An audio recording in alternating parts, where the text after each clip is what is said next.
¿Qué tal, amigos? Muy buenas noches. Próximamente en el BOE, en el Boletín Oficial del Estado, aparecerá publicada la nueva Ley de Memoria Democrática, que pone el foco en diferentes aspectos, en ayudas a las exhumaciones, también en la desaparición de símbolos y vestigios franquistas, y también apunta y pone el foco en la toponimia.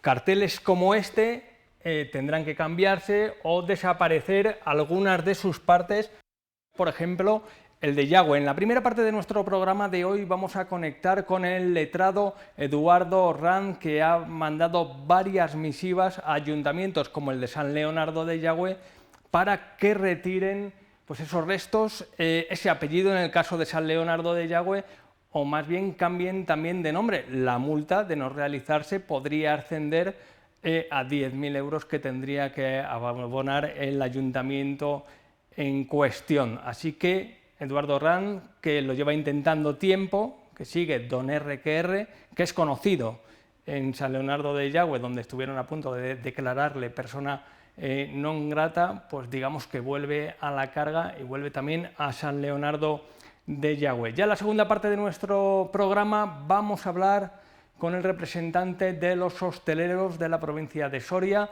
Pablo Cabezón. Nos va a hablar de la actualidad del sector, de cómo están llevando esta campaña otoñal más bien cálida, diferente a la que acostumbramos, con ausencia de hongos, aunque se esperan lluvias para las próximas fechas, y de cómo ha salido el sector de la pandemia. Y antes que nada vamos a conectar con nuestra redacción, porque allí nos espera el redactor jefe de este canal, de la 8 Soria, Fernando Orte. ¿Qué tal? Muy buenas noches. ¿Qué tal? Buenas noches. Un día más, la actualidad pasa por las diferentes visiones de esa fiscalidad diferenciada. Empezamos, creo, por Soria ya. Así es. ¿Cuánto tiempo llevamos hablando de la fiscalidad diferenciada? Yo creo que nos queda todavía recorrido por delante. Soria ya ha analizado ya un poco la letra pequeña de esas ayudas de funcionamiento que el presidente Pedro Sánchez anunciaba en el Congreso de los Diputados, y aunque al comienzo pues celebraban la puesta en marcha de esa fiscalía diferenciada, ahora la letra pequeña, como digo, parece que no les gusta. Hablan de una visita de perfil bajo, la que realizó ayer la vicepresidenta tercera del Gobierno, y califica esas medidas como un quiero y no puedo. Critican la diferenciación entre los municipios de más y menos de 1.000 habitantes y considera escasas esos porcentajes, esas bonificaciones que, en caso de aplicarse hasta lo máximo que permite la Comisión Europea, podrían alcanzarse los 100 millones de euros. Hemos hablado con Ángel Ceña. Soria ya, por el momento, solo celebra un aspecto de las condiciones de las ayudas al funcionamiento. Esto hay que verlo en el BOE. Hasta que no se vea en el BOE, solo son anuncios. Pero recuerdan que hasta que no sean oficiales no hay que dar nada por sentado. Una duda positiva, de forma positiva, que despejo, es que serían retroactivos a 1 de enero de 2022, que es cuando podían aplicar, desde la fecha que podían aplicarse estas ayudas. Para Ángel Ceña se debería hacer más por conseguir beneficios fiscales y aplicar los porcentajes máximos que permite la Unión Europea. Si se aplica la potencialidad de la ayuda del 20% de los costes laborales que dice la Unión Europea, yo creo que sería una piedra importantísima para un cambio de tendencia. Soria ya alerta que aplicar un 5% se traduciría en un ahorro anual de tan solo 230 euros por trabajador, a lo que se suma que muchas pedanías no podrían atraer nuevas empresas al pertenecer a municipios de más de 1.000 habitantes. Ceña lo define como maniobra política y falta de intención real. ¿Por qué 550 días después de que la Unión Europea lo haya permitido o lo haya regulado en una directriz? Bueno, evidentemente, porque hay que aprobar los presupuestos generales de 2023, porque el voto de Teruel existe, es determinante. Demandan al Gobierno que aplique todo el potencial posible sobre el papel a esas ayudas al funcionamiento. Bien, pues esa es la valoración de Soria ya. También hemos encontrado alguna que otra valoración en Twitter. Nos vamos a detener en una. La semana pasada ya hablábamos de la posición de Emiliano García Paje, presidente de Castilla-La Mancha. El presidente de Castilla-La Mancha tiene una provincia afectada, o más bien beneficiada con esta medida, con la fiscalidad diferenciada, que es Cuenca. Emiliano García Paje ya pedía que se extendieran las ayudas a esas zonas adyacentes, cercanas, colindantes. En el caso ponía el punto de mira en Guadalajara y ahora es Aragón Existe, prima hermana de Teruel Existe, la que pide también que se amplíe, Fernando, a otras zonas cercanas, ¿no?, a Teruel.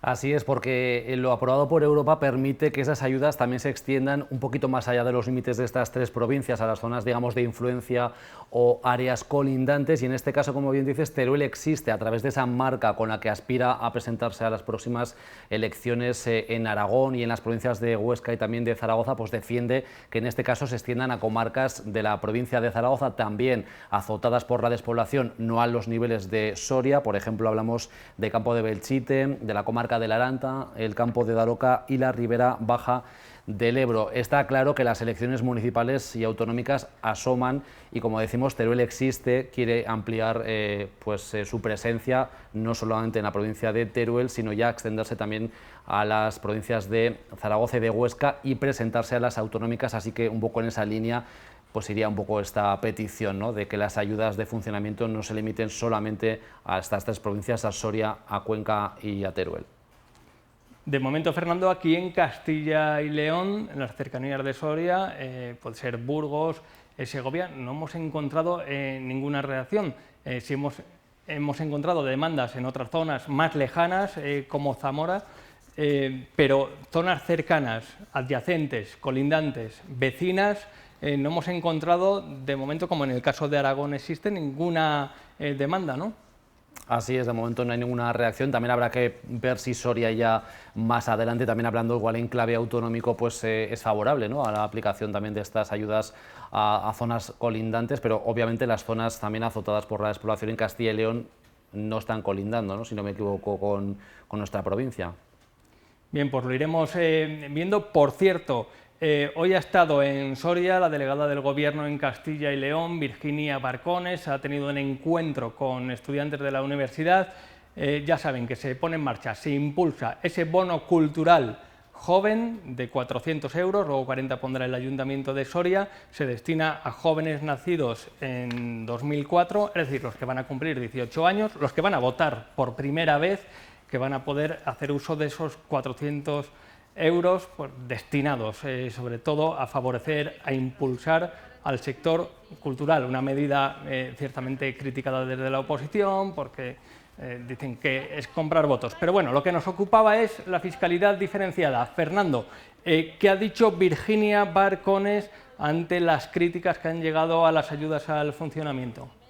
Bueno, pues obviamente Virginia Barcones, la delegada del Gobierno de Pedro Sánchez en Castilla y León, ha defendido los criterios que ya dijo en su día el presidente y que ayer clarificó de alguna manera la vicepresidenta tercera y también ministra para el reto demográfico, y ella es defensora de que haya diferentes porcentajes y sean mayores esas bonificaciones en empresas que generen nuevos puestos de trabajo en pequeños municipios de menos de 1000 habitantes, porque considera ella, Virginia Barcones, que es donde realmente hay más problemas de despoblación. Lo decía así ante nuestros micrófonos.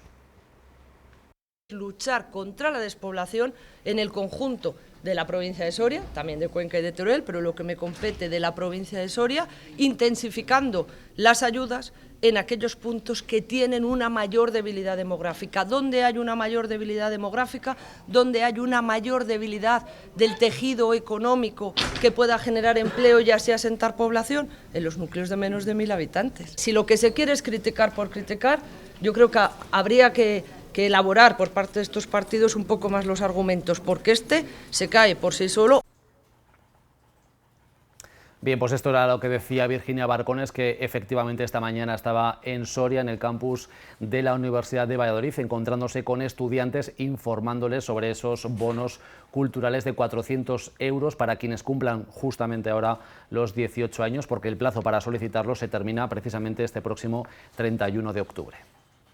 Bien, pues muchas gracias, Fernando Orte, por ponernos al día de lo que ha generado la actualidad de la jornada, sobre todo con la vista puesta en esa fiscalidad diferenciada que esperábamos como agua de mayo y estamos tan pendientes además de su desarrollo. Como les contamos también en la introducción del punto de encuentro de este día de martes, la actualidad nos lleva a San Leonardo de Yagüe, porque ya saben que la Ley de Memoria democrática aprobada, que ha pasado los cortes en el Senado y está esperando los últimos trámites, afronta los últimos trámites para su entrada en vigor, pone el foco en la toponimia, con lo cual se establece que municipios como San Leonardo de Yagüe tienen que aparcar ese apellido con reminiscencias franquistas. De ello también se está presionando y se encarga Eduardo Ranz, que a ustedes les sonará porque fue el letrado, el abogado que también insistió en la retirada del apéndice de Yagüe, del nombre de San Leonardo, y con él hemos querido contactar en esta jornada de martes. ¿Qué tal, Eduardo? ¿Cómo estás? Hola, muy bien, encantado de estar en la 8 Soria. Vuelta a la carga, vuelves a poner el foco en varias localidades, entre ellas San Leonardo de Yagüe, y también después hablaremos de otras acciones dirigidas a otras instituciones. Pero como novedad, ¿qué novedades se introduce esta ley de memoria democrática? Bueno, el foco lo tiene quien se empeña en incumplir la legalidad y el Estado de Derecho, ¿no? Y lo que establece esta ley es precisamente lo contrario a lo que determinados tribunales entendían, que es que la ley de memoria histórica no era ampliable al toponimio de cada municipio, y actualmente la ley de memoria democrática lo que dice es que el topónimo de cada municipio de exaltación de guerra civil y dictadura debe de ser modificado. Digamos que aquí está San Leonardo de Yagüe, hay un municipio de Burgos, además, Quintanilla de Onésimo en Valladolid, el municipio del que fuera presidente del gobierno, José María Aznar, y hasta otros 4 municipios repartidos por diferentes puntos. A ellos Eduardo Ranz se ha dirigido. Exactamente, sí, me he dirigido a todos los municipios que tienen esta denominación de carácter totalitaria, y con la actual reforma los califica de un incumplimiento grave, y esto supone una sanción de hasta 10.000 euros por municipio. ¿Ha obtenido respuesta del Ayuntamiento de San Leonardo de Yagüe? No, todavía no he recibido respuesta, pero también es verdad que la notificación se produjo hace unos días. En cualquier caso, ¿hace falta, tratándose de una ley que ya obliga que un letrado tenga que dirigirse para que se cumpla? Pues por lo visto hay que explicar que la exaltación de guerra civil y dictadura incumple una ley, y por lo visto también hay que explicar que las leyes están para cumplirlas y el Estado de Derecho para respetarlo. Por tanto, esperemos no tener que llegar a judicializar en este sentido. Decíamos anteriormente que Eduardo Ranz vuelve a la carga, y lo decimos que vuelve a la carga porque antes de la pandemia, ya por el 2017-2018, también hubo un proceso para retirar el de Yagüe de San Leonardo. Finalmente desistió, he leído, entre otras cuestiones, por acumulación de casos. Había muchos casos ahí, ¿no? Sí, había una cuestión que era discutible, la interpretación que estaban haciendo los tribunales superiores de justicia, pero lo que ahora sabemos es que de lo que estamos hablando es del restablecimiento de la legalidad, y esta norma, pues esta es la oportunidad de demostrar que quieren los alcaldes y alcaldesas, y seguir siendo cómplices de algo que nadie entendía, que era esta combinación con el régimen totalitario, o si por el contrario quieren ser recordados como quienes cumplieron las normas más básicas en derechos humanos en España. De aquella casi le nombran persona non grata en San Leonardo de Yagüe. Recuerdo que hubo una recogida de firmas, llegaron a recoger 800 firmas. Es la ley dice lo que dice, se ha aprobado, obviamente, superando procesos democráticos en el Senado, aparecerá en el BOE, y al final es la ley que hay que cumplir. Y muchas veces se utiliza pues el sentir de los vecinos, lo que esta persona, el general franquista, hizo también por el pueblo. Eso no cabe en la ley, ¿no? Vamos a ver, es que lo único que hacemos es inducir a error, ¿no? Es como si decimos que un alcalde o alcaldesa tiene la posibilidad de someter a referéndum que en su territorio no se va a votar el impuesto sobre el valor añadido. Pues es que nadie le creería, y aunque se hiciera este referéndum no iría a ningún sitio. El caso de cambiar la denominación de San Leonardo y otros tantos municipios, esa votación ya se ha producido por los representantes, se ha producido en el Congreso, se ha producido en el Senado, y es lo que ha determinado la voluntad popular. Y en cuanto efectivamente a ese deshonor de persona non grata, bueno, a mí nadie me ha notificado nada y bueno, pues viviendo a 300 kilómetros, efectivamente es un gran deshonor. No seré yo quien lo resucite la cuestión, no seré quien resucite la cuestión, que al final la ley tampoco la ha elaborado Eduardo Ranz. Otra acción que has llevado a cabo, el envío de misivas a obispados y arzobispados para que se retiren vestigios, simbología franquista. Una veintena, creo recordar, si no me falla la memoria, y ahí sí que no está Soria, está Segovia, por ejemplo. Correcto, una veintena de territorios diocesanos. Lo que cambia de la ley anterior es que la interpretación que hacía la Iglesia Católica es que era un ente privado, por tanto esa ley no era de aplicación en el interior de la catedral, de la Iglesia, y la actual reforma lo que nos dice es que la simbología en lugares privados pero con acceso público debe de ser retirada y por tanto también pues, la sanción es la misma, 10.000 euros y un incumplimiento grave que si no se resuelve, pues serán los obispados y arzobispados los que asuman esa deuda. Y en relación a simbología franquista que no se ha retirado, que luce en los ayuntamientos, aquí por ejemplo en el caso de Langa de Duero, creo recordar, Vinuesa, ¿qué dice la ley? Bueno, lo mismo, el incumplimiento es grave, se juegan una sanción de 10.000 euros, se juegan también la suspensión de las subvenciones que estén recibiendo el ente público y todo ello, recordemos que el año que viene es un año que viene cargado de elecciones municipales y autonómicas. Por tanto, cada uno verá lo que quiere hacer. No es que esto sea lo más recomendable, el tema de plazos y sanciones, pero así están las cosas. Bueno, la ley es la ley, ¿no? Una vez más, la ley es la que dicta lo que habrá que hacer. Bueno, si no está esa sanción de hasta 10.000 euros, ¿le parece proporcionada la sanción, 10.000 euros?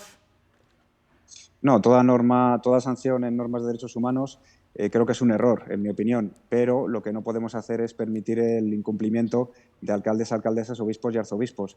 Y por desgracia, pues el tiempo ha demostrado que no queda otra que reformar conforme a plazos y conforme a sanciones. Y esperemos que, aunque sea de esta manera coactiva, pues finalmente logremos el restablecimiento de la legalidad y democratizar nuestras calles. Por último, en el aspecto de las exhumaciones, ¿qué novedades introduce la ley? Muy importantes, porque lo que hace el Estado es asumir su deber de exhumación y, todavía más importante, asumir este deber financiado desde lo público, desde el Gobierno central. Por tanto, esto es novedoso en el sentido que hasta hace unos años pues, los familiares se tenían que agrupar, tenían que constituirse, tenían que buscar ellos arqueólogos, forenses, como dice Pablo de Grace, la privatización de la fosa. Y ahora con esta ley lo que se hace es asumir este deber público y se da financiación para obtener la recuperación de nuestros olvidados.